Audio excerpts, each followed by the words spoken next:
My best advice that I could give a dog owner is to get yourself a hamster or a cat. Wow. Oh, where has my little dog gone? Oh, where can he be? In the loneliness and boredom of lockdown, there's been a surge in the demand for puppies. Eurogroup for Animals estimates that 8 million new dogs are now required annually to supply the European market, but only about 1.1 million are produced by official breeding facilities. This is creating ample opportunity for the canine criminal underworld of breeding and thieving. It's quick. You get it, sell it on, it's done. Bang, pile of money. According to the OCCRP, it's one of Europe's fastest growing illicit markets, possibly even third behind narcotics and weapons. And unlike arms and drugs, this illicit economy is fluffy, bounces down the street in full view, and is a very good boy. What would you say to people who see their dogs as literally like their children? Yeah, get attached to them. Just don't be too attached to the mirror. Eating my bread and bring it to bed, and then I won't be alone. I'm a dog owner, and I've heard that now, because of the prices in the demand for dogs, that he's apparently worth about $4,000 now, and so really worth nicking, and it worries me a lot. I want to know who's doing it, how they're doing it, and ultimately, if this demand in lockdown puppies is actually being met by criminals. Since lockdown, puppy prices have increased by a mind-blowing 450%. For example, a golden retriever has gone up from around €500 in 2019 to almost €3,000. Puppy farms are the new gold mines. I've managed to secure a rare interview with an organised crime group who import puppies to the UK from Eastern Europe. In this COVID situation, the prices have gone up. Bring dogs over, we sell them on the market. We also remove the chip and reinstate a British chip in there. We have transporters from Europe that are in touch with breeders over there, and we buy the whole litter and get them transported to the UK. Why from Europe, though? There's a lot of puppy farms in Europe, and we got access to a lot of the puppy farms over there, and they're mass producing them over there for the British market. And what's the price difference with a dog, say, bought in the UK to... 300% difference in the price. So a French Bulldog, for example, in Romania, or... £250 to £300, and the same dog here, 3,000, 4,000, 5,000. What happens, though, when you get them to the UK? The only way to recognise an imported puppy is through a microchip, because the microchips are registered in European countries. So how do you guys get around that, then, to make your profit? Basically, what we do is we scan the microchip, remove the microchip, and reinstate the British chip. Is he friendly? Can I pet him? I've got a scanner here. Okay. And this lets me know by bleeping. Wow, so the microchip's around here? Yeah. Is that right?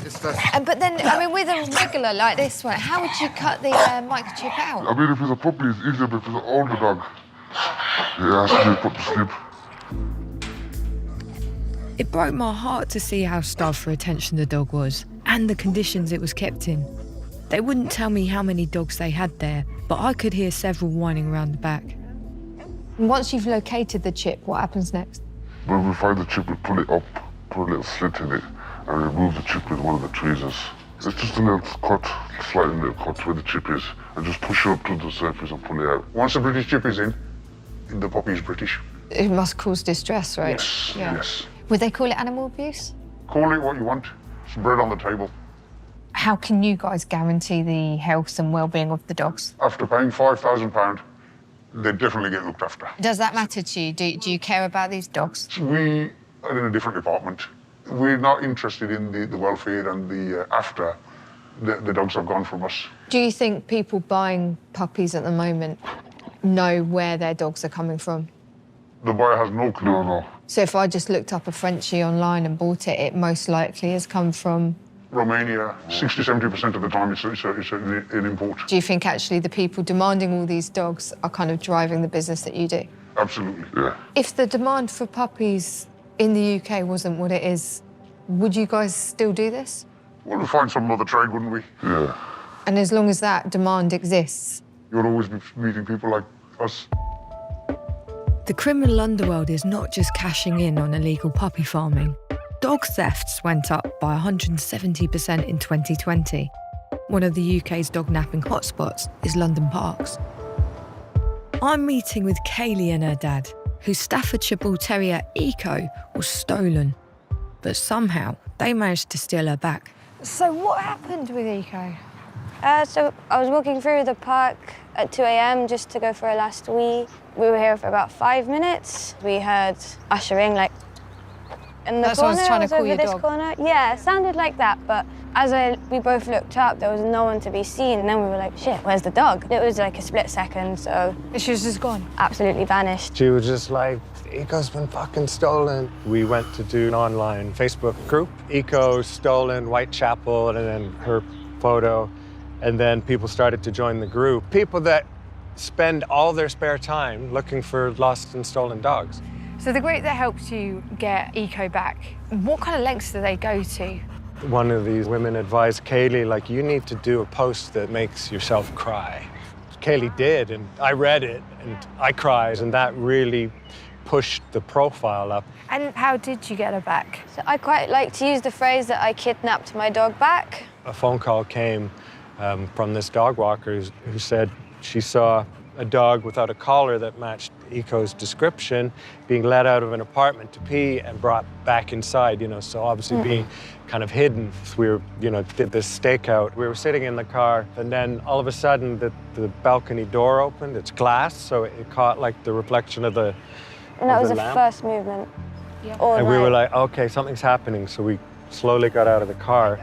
As we are approaching, like 5 foot before we get to the door, she then runs out in front of both of us, and we stop in our tracks. She didn't even go for her pee, she stopped and ran straight towards me. So we just grabbed her, bundled her in the car, shut the door, and just took off. We took a Facebook Live video, and I swear I've never felt that kind of elation and euphoria. It was just pretty amazing. We snatched her off the thieves, the fucking scumbag thieves. Eco, you know your name, don't you? Yes, you do. Eco. Look at the bond between Kaylee and her dog. Sloppy as it is, any thieves who think dogs are replaceable need to think again. And had you guys gone to the police about what had happened? And what was that like? I compare it to an iPhone. If you were to report your iPhone lost with the police, no one does that because it's fucking useless. That's how I felt. Even adult dogs like Eco are now targeted by gangs, as they can be used for breeding or even in dog fights. Many gangs in London, where Eco was nicked, have pivoted from drug dealing to dog theft. The gang I'd arranged to meet bought a stolen XL bully and a puppy they'd bred from it, which they were selling later that day. How did you get into this? I've been in jail for a couple of years. When I came home straight into a pandemic. So I found out about the demand for dogs during the lockdown and whatnot. And I knew a couple of people that were doing it. So I decided, you know what, I might as well set up my own little team. I'm still involved in other things right now. I do what we call OT, going out of town. Like, you know, what they call county lines and whatnot. Is it an easier business than the drugs? It's an easier business than drugs right now, at least in this situation we're in right now. I would say the OT risk is a lot more risk with that. Is there a sort of puppy trap phone? Certainly, Yeah. certainly. We take dogs wherever we find them, whether it's actually going into a house or whatever to get them, whether it's a dog in the park that we can lure away quickly, whatever way we can get them, we get them. My guy over there, Jack, that's the guy that will get you any dog you need. He basically knows how to control the dogs. If I went in there and he acted up, I might not know what to do properly, but he knows what to do. So if you saw me in the park with my So if I saw Frenchie- you in the park with your Frenchie, so if there was a way to lure that Frenchie away from you without you realising, we'll do that. You said you sometimes you've gone into properties to get the dogs. A lot of the time, that's what, you know, we do. We could scope a place out that's got a dog that we know's got litters or something. Mainly litters. Like, we want the puppies mainly, because a lot of the time they don't want a fully grown dog. So your business is getting a dog that you can then breed from, and then that's the investment, right? Yes, that's the investment. But obviously we still do just still pups and all that. But when you get a good one you think you can breed, like over here, you will grab him and we'll say, alright, cool, we're gonna keep him for a while. Where did he come from? He came from someone's house, basically. Someone's house. Yeah. So someone's looking for that dog. Someone's looking for all of them. It's not a great feeling, obviously, but at the same time, you're doing it for the money, ain't you? But it's not, something to be prideful about. And do people who buy the dog, so like the person who's going to buy her today, do they ask much about her background and sort of the parents of the dog and things like that? No, not much really. Not really, to be honest. People just want the dogs. And would you tell them if they asked? If they ask, we won't tell them anything. What they ain't tell what dog breed is. Do you make adverts and put pictures and Yeah, stuff? yeah, we've got pictures and stuff of them. So to, someone like myself, if I wanted to buy a puppy, it would all look pretty legit, Yeah, it wouldn't will it? look pretty legit. Do you go attached to any of them? I can't lie to me, the dogs are just some money. If you build an attachment to a dog, you're not going to want to get rid of it. So you've got to take that attachment out of it. That's why, as much as people say she's beautiful, she's lovely, to me she's just a money thing. And that's just how it goes. And if you did get caught, say, with a stolen dog, what are you looking at? 2 years, I don't even know, but it's not as high as drugs, so I don't really care. So I couldn't even tell you what kind of sentence they want to give me for that. I don't even know anyone that's gone to jail for it. If they changed that, would that affect your business, do you think, if they did tighten the laws? I reckon people will be more careful. I reckon maybe people might want to do it less. When lockdown's finally over and the demand, I imagine, will ease, is that when you'll stop? As soon as the demand eases, we're done. What would you say to people whose dogs have been stolen? What I say, get a new dog. Get a new dog. This one would be a perfect one to nick, wouldn't it? Where is the owner? Exactly, where's the bloody owner? You gotta keep your eyes on your dog at all times. Don't just let your dog run ahead of you and run around the corner before you. Because when that happens, you might be there. They don't care about the police. And it's not in the same way, drug dealers don't care about the police. They know that this is just as lucrative, but the risk is so low to them with law enforcement. And even said that they don't know anyone who's been banged up, sent to prison for it. If, the laws were stricter, if people were asking questions, and if the money wasn't so high, they wouldn't even be doing this. And they're expecting to stop it when lockdown eases. With gangs considering dog theft a low-risk, high-reward crime, part of the problem is with the police, who tend to record it as mere property theft. How big a problem is dog theft in the UK? Well, if you listen to the public, it's huge. Yeah. But if you look at the actual reports that the police are gathering, it's not that big. Right. But of course, the problem we've got is it's not specifically recorded as a crime, dog theft. Yes. I totally understand. The public feel really aggrieved. Their dog is not a piece of property. And actually, if they lose the animal or it gets stolen, they go through all the grief that you go through if a family member dies. And what's the longest somebody could be looking at? Well, allegedly, you can get up to 7 years, 7 in years? prison. But of course, the big problem is we're not seeing the convictions. And we're not seeing the convictions because we're not able to quantify how big the problem is. We've done something different in Sussex. We've got Operation Collar running. So since the beginning of this year, any theft that happens that involves a dog is properly recorded. My message to dog thieves is times are changing. The message is coming right from government all the way down that dog theft matters. I'd like to see more convictions and these criminals caught and locked up. While Police and Crime Commissioner Katie Bourne is progressive, the rest of the country is yet to follow her lead. Many victims, like Kaylee and her dad, are feeling neglected by the authorities, choosing instead to turn to the growing online army of self-proclaimed pet detectives. I'm going to meet Lisa Dean, who is basically the canine Sherlock of Northern England. She has a team of over 3,000 volunteers across the country. She's made a lot of enemies in the dog business, so she feels safer to meet at her HQ in a local pub. A new case involving 2 dogs has just landed in the pub HQ. These spaniels, they were stolen from Staffordshire. This is all the stills from the CCTV from that. We're going to go over to the property. We're going to get just a feel for the land and try and work out where they came in, how they got in, how they got out. Do you often make house visits like this? I do when I can, yeah. We do like to touch base with the families, get a feel for how the dogs were stolen, and obviously give a bit of support to the family as well.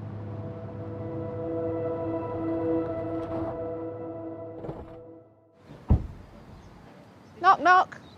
Hi, Lisa, you okay? Yeah, we meet at last. We do. I wish it was better circumstances, but Yeah, I know. Hiya. Nice to meet you, Lisa. still. So on the night time, there was a lady spotted. She just seemed to appear over there. It was all dark, and she's walked down this side of the road, and our dogs constantly bark if there's anybody about, but there's no dogs barking, so we're convinced that lady, she's involved somehow, but I must have been feeding those dogs to keep them quiet. Shall we have a look then? Yeah, let's go and have a look round the back.